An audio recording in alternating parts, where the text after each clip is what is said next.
우리는 살면서 이런저런 계획을 세우면서 우리가 살아가게 되어집니다. 우리가 미래를 계획하기도 하고, 또 결혼을 계획하기도 하고, 우리가 또 취업을 계획하고, 자녀를 계획하고, 아주 작게는 하루하루의 삶을 계획하고, 또 일주일 계획을 세우기도 하고, 또 한 달 계획을 세우기도 합니다. 그런데 여러분, 우리가 계획한 대로 그 모든 것들이 다 여러분 이루어지던가요? 그렇지 않죠. 도리어 계획대로 안 되는 게 더 많은 게 우리의 삶입니다. 바울도 선교에 대한 분명한 계획이 있었습니다. 1차 선교를 마치고 소아시아로 향한 2차 선교 여행을 바울이 세웠습니다. 그런데 성령 하나님이 아시아에서 말씀을 전하는 것을 허락하지 아니하시고 막으십니다. 바울이 그곳에서 복음 사역을 게으리하거나 바울이 그곳에서 사역을 등한시해서 성령 하나님이 바울의 그 길을 막은 것이 아니었습니다. 여러분 6절에 나온 것을 보시면 여러 교회가 믿음이 더 굳건해지고 수가 날마다 늘어가니라는 표현을 보면 바울은 소아시아에서 그가 복음을 전할 때 그곳에서 아주 커다란 성공을 거뒀던 것을 우리가 확인할 수 있습니다. 그런데 하나님이 바울의 그 길을 막으신 것입니다. 바울이 지금 활발하게 복음 사역을 감당하고 있는데 성령 하나님께서 바울의 그 길을 막으셨습니다. 우리 다 함께 6절과 7절 우리 말씀 같이 한번 읽어보겠습니다. 성령이 아시아에서 말씀을 전하지 못하게 하시거늘 그들이 부르기아와 갈라디아 땅으로 다녀가 무시아 앞에 이르러 비두니아로 가고자 애쓰되 예수의 영이 허락하지 아니하시니라. 우리 하나님이 두 번이나 바울의 길을 막으셨습니다. 여러분, 왜 하나님이 바울의 그 길을 지금 막고 계시죠? 바울이 갔던 그 길이 하나님 보시기에 선하지 않아서입니까? 아니에요. 바울은 지금 소아시아에서 최선을 다해서 복음 사역을 감당하고 있었습니다. 그런데 성령께서 그 길을 막으신 것입니다. 그러자 여러분 7절을 보시면 성령 하나님 막으시자 바울은 다시 비두니아로 가고자 애썼다고 말씀합니다. 바울은 한 길이 막히자 또 다른 길을 찾아서 최선을 다하고 수고를 한 것입니다. 그런데 이번에도 성령 하나님이 그의 길을 막으셨습니다. 만약에 여러분이 이런 상황이라면 여러분 어떻게 여러분 반응하시겠습니까? 내가 주를 위해서 최선을 다하고 있는데 성령 하나님이 나의 그 길을 막으시는 것입니다. 그렇다면 우리는 이해할 수 없겠죠. 이런 상황이 왜 나에게 지금 다가오는지, 왜 하나님이 지금 나를 막으시는지 우리는 이해할 수 없기에 그 상황이 나에게 다가오면 우리는 왜 나에게 하나님이 지금 길을 막으시냐고 우리는 하나님께 하소연할 것입니다. 여러분, 왜 하나님이 바울의 길을 지금 막고 계신 걸까요? 바울의 계획과 하나님의 계획이 다르기 때문입니다. 여러분, 바울의 계획도 분명 선하고 아름다운 계획이었습니다. 그 바울의 소아시아의 복음을 전한 그 사역은 하나님 보시기에도 아름답고 선하고 기뻐할 만한 그런 사역이었습니다. 그런데도 불구하고 하나님은 바울을 향한 다른 특별한 계획을 갖고 계시던 것입니다. 그래서 하나님께서는 바울의 그 길을 막고 계신 것이었습니다. 여러분, 하나님이 바울의 길을 막으셨던 것처럼 우리가 인생의 길을 걸어갈 때 우리의 길을 하나님이 막으실 때가 있습니다. 내가 최선을 다하고 주를 위한 그 길을 걸어가는데 하나님이 그 길을 막으실 때가 있습니다. 여러분, 하나님이 우리의 길을 막으실 때 여러분 우리가 기억할 것이 있습니다. 하나님이 길을 막으실 때는 반드시 하나님께서는 다른 문을 열어놓으시고 우리를 기다리고 계시다는 것입니다. 지금 문이 닫혔다고, 지금 하나님이 나의 길을 막으셨다고 여러분 절망하지 마시기 바랍니다. 하나님이 한쪽 문을 닫으시면, 한쪽 길을 막으시면 하나님은 반드시 또 다른 새로운 길을 하나님은 예비하시고 열어놓고 우리를 기다리고 계시는 분이기 때문에 그렇습니다. 그러나 여러분, 사탄은 다릅니다. 사탄이 우리 길을 막을 때는, 사탄은 우리를 주저앉게 하고 우리를 무너지게 하고 우리를 망하게 하기 위해서 사탄은 때로는 우리 길을 막아서고 우리를 길을 차단해버리는 그런 것을 우리가 보게 되었습니다. 사탄이 길을 막을 때에는 철저하게 우리의 길을 차단하고 퇴로를 차단하고 철저하게 막아버립니다. 베드로전서 5장 8절에 보시면 마귀가 오는 사자같이 두루 다니면서 삼킬차를 찾는다라고 말씀합니다. 사탄이 우리를 막는 것은, 사탄은 우리를 삼키기 위해서 우리를 막는 것입니다. 삼키는 데 목적이 있습니다. 여러분, 사탄이 우리를 삼키면 어떻게 될까요? 여러분, 만약에 사탄이 여러분을 삼킨다면 여러분 어떻게 될까요? 사탄이 우리를 삼키면 우리는 주저앉게 되어지고 하나님께 떨어지게 되어지고 은혜에서 떨어지게 되어지고 우리는 지옥 가운데 빠지게 되어질까요? 여러분 어떻게 생각하세요? 여러분, 여기서 사탄이 삼킨다는 말은 우리를 지옥에 떨어지게 한다는 말이 아닙니다. 사탄이 우리를 삼킨다는 말은 우리를 더 이상 그리스도인으로 힘을 쓸 수 없도록 꼼짝 못하게 만드는 것을 의미합니다. 그래서 사탄이 우리를 삼키게 되어지면 우리 그리스도인들은 노력하게 되어지고 어떤 영적인 힘을 갖지 못해서 마치 무늬만 있는 그리스도인처럼 그렇게 무기력하게 살아가게 되어집니다. 그러나 하나님이 우리의 길을 막으실 때는 그것은 하나님의 또 다른 계획이 있다는 하나님의 분명한 사인인 것입니다. 하나님이 길을 막으실 때는 하나님께서 특별한 하나님의 계획 가운데로 우리를 이끄시겠다는 그런 확실한 하나님의 의지를 우리에게 보여주시는 것입니다. 그래서 우리가 하나님 우리 길을 막으실 때는 우리가 절망할 필요가 없습니다. 도리어 하나님의 일하심을 기대하고 우리가 하나님을 바라볼 수 있어야 합니다. 아프리카 선교의 아버지로 불리는 사람이 리빙스턴 선교사이죠. 그런데 이 리빙스턴 선교사는 젊은 시절에 그는 아프리카 선교를 꿈꿨던 사람이 아니라 중국 선교를 꿈꾸고 준비했던 그런 청년이었습니다. 그래서 중국 선교를 위해서 그런 젊은 시절에 그가 의학을 공부했고 신학을 공부했습니다. 그래서 그는 중국 선교를 위해서 철저하게 그가 모든 것을 다 준비했습니다. 그런데 갑작스럽게 중국 땅에 아편 전쟁이 일어남을 통해서 그는 결국 그가 꿈꿨던 중국 땅으로 돌아갈 수 없게 되어졌습니다. 그가 젊은 가운데 있을 때 스코틀랜드 선교사였던 로버트 모펫이 아프리카 선교 사역을 보고하는 그 자리에서 그가 모펫 선교사를 통해서 아프리카 선교 소식을 듣게 되었습니다. 그리고 이 선교를 듣고 나서 리빙스턴은 중국으로 가려던 그의 선교의 방향을 바꿔서 아프리카로 떠나게 되었습니다.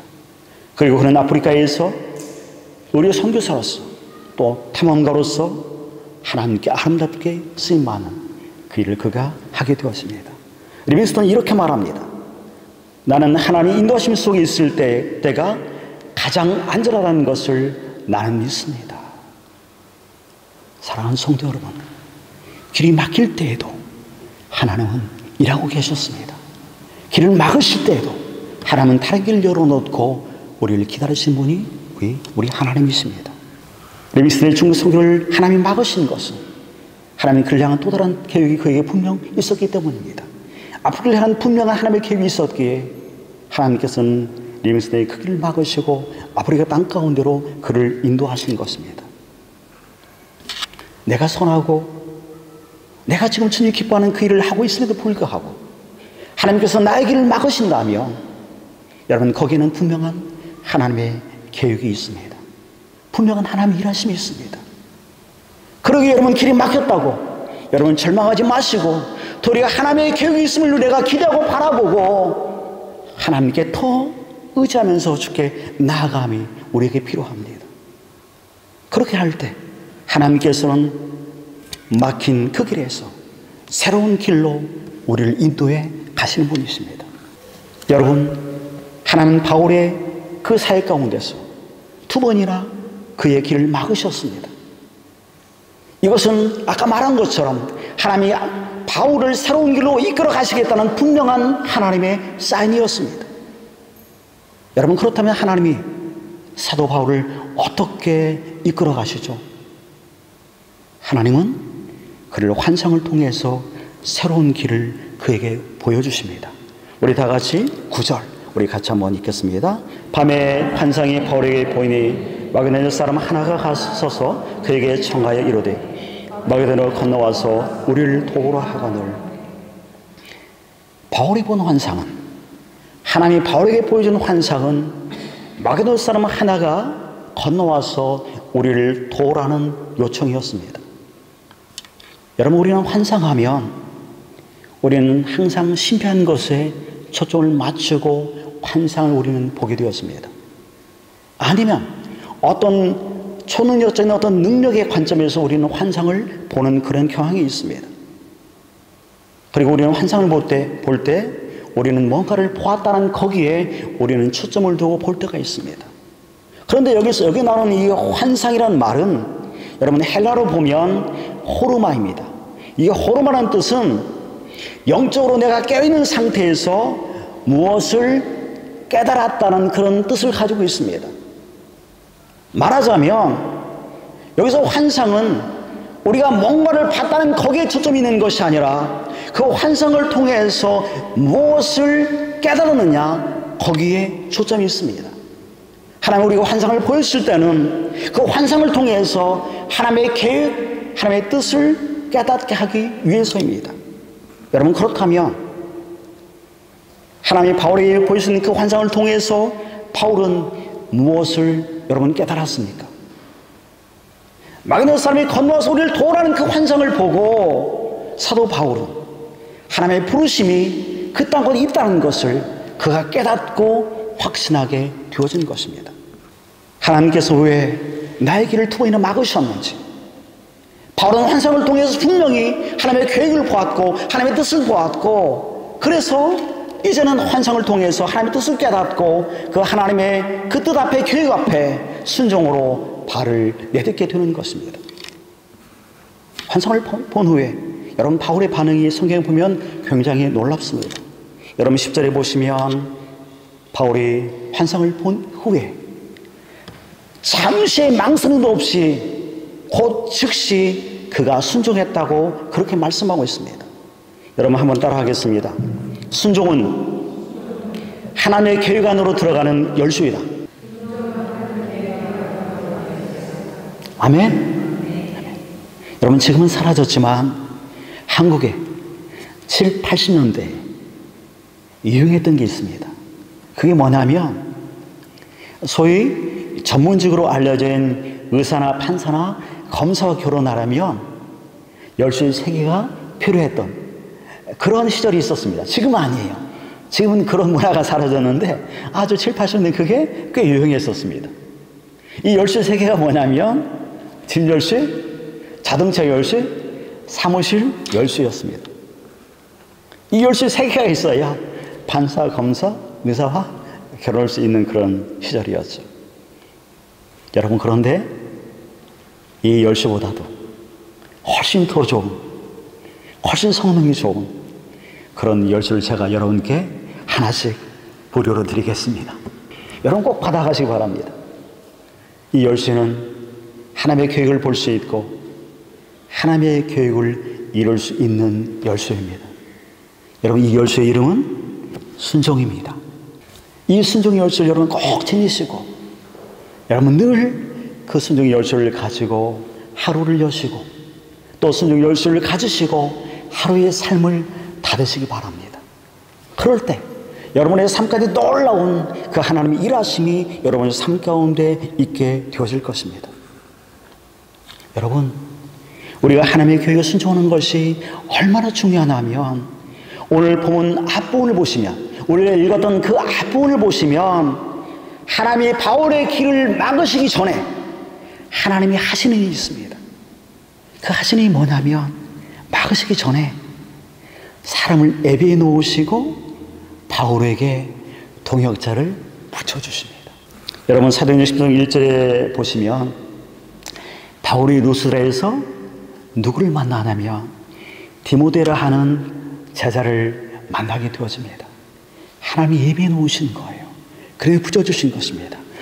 우리 다 같이 사도행전 16장 1절 우리 같이 한번 읽겠습니다. 같이 읽습니다. 시작. 바울이 더베와 루스드라에도 이름에 거기 디모데라는 제자가 있으니 그 어머니는 믿는 유대 여자요 아버지는 헬라니라. 여러분 여기 보시면 디모데라는 제자를 지금 소개하고 있는데 그의 아버지가 헬라 사람에게 말하고 있죠. 그리고 그의 어머니는 유대인이었습니다. 디모데는 헬라인 아버지 밑에서 그가 자랐습니다. 그러기에 그는 누구보다도 헬라 문화에 익숙하고 헬라 문화를 가장 잘 이해할 수 있는 사람이 디모데입니다. 뿐만 아니라 디모데는 아버지가 헬라인이었기 때문에 헬라어에 능통한 사람이었습니다. 왜 하나님께서는 지금 바울에게 헬라 문화에 익숙하고 헬라 문화를 잘 이해하고 있는 그리고 헬라어에 능통한 디모데를 바울에게 붙여주셨을까요? 하나님의 계획은 지금 바울을 통해서 여러분 나중에 보시면 마게도냐 땅으로 그를 인도해서 유럽 선교의 문을 열고자 하는 분명한 하나님의 계획이 있었습니다. 그게 하나님의 계획이에요. 그런데 바울이 이걸 깨닫지만 계속 소아시아에서 복음을 전하자 그 길을 두 번이나 막으신 거죠.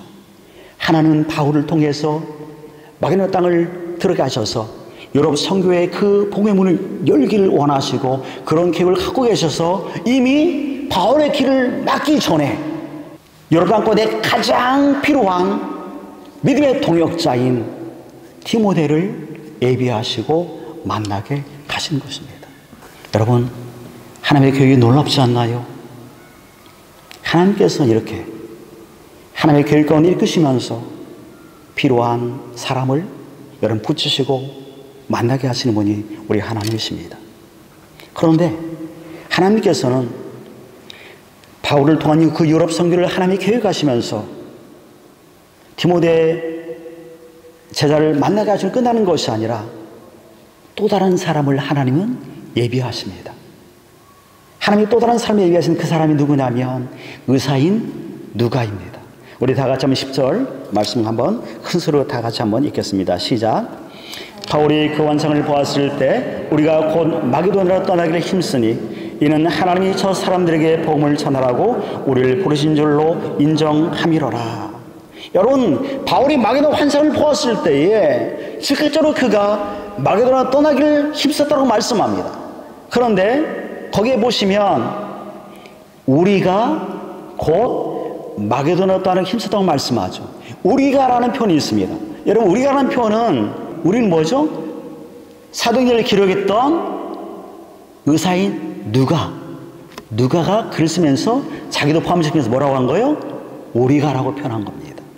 지금 하나님께서는 바울을 마게도냐 그 땅으로 보내셔서 유럽 선교의 문을 열기 위한 그런 계획을 갖고 계시면서 그에게 지금 누구를 또 붙여주신 거예요? 의사인 누가를 붙여주신 것입니다. 여러분 그렇다면 왜 하나님이 유럽 선교를 지금 떠나라는 그 바울에게 의사인 누가를 여러분 붙여주셨을까요? 우리가 잘 아는 것처럼 여러분 사도 바울은 몸이 굉장히 약합니다. 늘 병을 달고 살았던 사람이 사도 바울이에요. 바울이 험난한 그 유럽 선교를 감당하기 위해서는 여러분 바울에게 필요한 사람이 누굴까요? 의사의 의사. 자기의 몸을 돌봐줄 의사가 필요한 것입니다. 그래서 하나님께 의사인 누가를 지금 바울에게 붙여주신 거예요. 또 바울의 마게도냐 환상을 본 후에 일행과 함께 마게도냐 땅에 들어갔을 때 그 첫 성인 빌립보에서 하나님께서는 또 다른 한 사람을 예배해 놓으셨습니다. 그 한 사람이 자색 옷감 장사인 루디아이죠. 하나님께서는 이렇게 예비하신 의대를 통해서 유럽의 첫 교회인 빌립보 교회를 세워 가십니다. 여러분, 우리 하나님은 우리의 길을 막으실 때는 새로운 다른 문을 열어놓으시고 여호와 일의 하나님이 되어셔서 우리의 그 모든 것들을 여러분 준비해 주시는 분이십니다. 모든 것을 준비해 놓으시고 우리를 하나님의 계획 가운데로 부르신 분이 우리 하나님이십니다. 여러분, 그렇다면 우리가 할 일은 무엇이죠? 여러분, 우리가 할 일은 무엇입니까? 하나님의 그 계획 가운데 우리가 순종으로 반응하면서 나아가는 것입니다. 여러분, 우리가 잘 아는 아브라함, 어느 날 하나님께서 아브라함에게 독자인 이삭 아들을 모리아 산에 가서 번제로 드리라고 말씀하시죠. 하나뿐인 아들 이삭을 하나님께 번제로 드리게 되었으며 하나님께서 하늘의 별과 같이 바다의 모래같이 많게 하시도록 했던 그 하나님의 약속은 여러분 어떻게 되어지죠? 아마도 아브라함이 이 말을 들었을 때는 이해가 되지 않았을 것입니다. 하나뿐인 아들을 번제로 드리게 되어지면 나에게 해주셨던 하나님의 그 약속은 어떻게 된단 말인가? 아브라함은 혼란스러웠을 거예요. 그런데 아브라함은 하나님의 그 명령을 들었을 때 그가 순종합니다. 말도 안 되는 하나님의 그 명령 앞에 여러분 아브라함이 순종했을 때 어떤 일이 일어나죠? 하나님이 아브라함 이삭을 번제로 드리기 전에 무엇을 예비해 놓으시죠? 어린 양을 예비해 놓으십니다. 그러면서 뭐라고 말씀하죠? 여호와 이레라고 표현하시잖아요. 하나님이 예비하셨다. 여러분, 놀라운 것은 아브라함이 이삭을 번제로 드린 이 사건 후에 하나님이 예비하심을 경험한 이후에 아브라함은 더 이상 그가 믿음의 길을 걸어갈 때 더 이상 그가 흔들리지 않는 것을 볼 수가 있습니다. 왜 그렇죠? 하나님의 계획과 하나님의 일하심을 그가 분명히 보았기 때문입니다. 그래서 그는 더 이상 흔들리지 않게 되어진 것입니다. 여러분, 바울도 마찬가지입니다. 하나님이 두 번이나 그 길을 막으셨지만 그러나 그 과정을 통해서 그가 분명하게 하나님의 계획을 보았고 하나님의 예비하심을 보았기 때문에 그는 더 이상 망한 땅을 향해서 복음의 그 여정을 걸어가면서 그는 더 이상 흔들리지 않게 되었습니다. 심지어 그가 여러분 심정을 보시면 빌립보에서 복음을 전하다가 그가 감옥에 갇히게 되어지죠. 바울과 실라가 감옥에서 주를 찬양했다고 말씀합니다. 여러분, 어떻게 이게 가능하죠? 바울이 믿음이 강해서입니까? 여러분, 바울의 믿음이 강해서가 아니라 바울은 그가 감옥에 갇혔을 때 감옥 가운데서도 분명한 하나님의 계획하심과 일하심이 있다는 확신이 있었기 때문에 비록 그가 감옥에 갇혔음에도 불구하고 그런 감옥 속에서 신라와 함께 주를 찬양할 수 있었던 것입니다.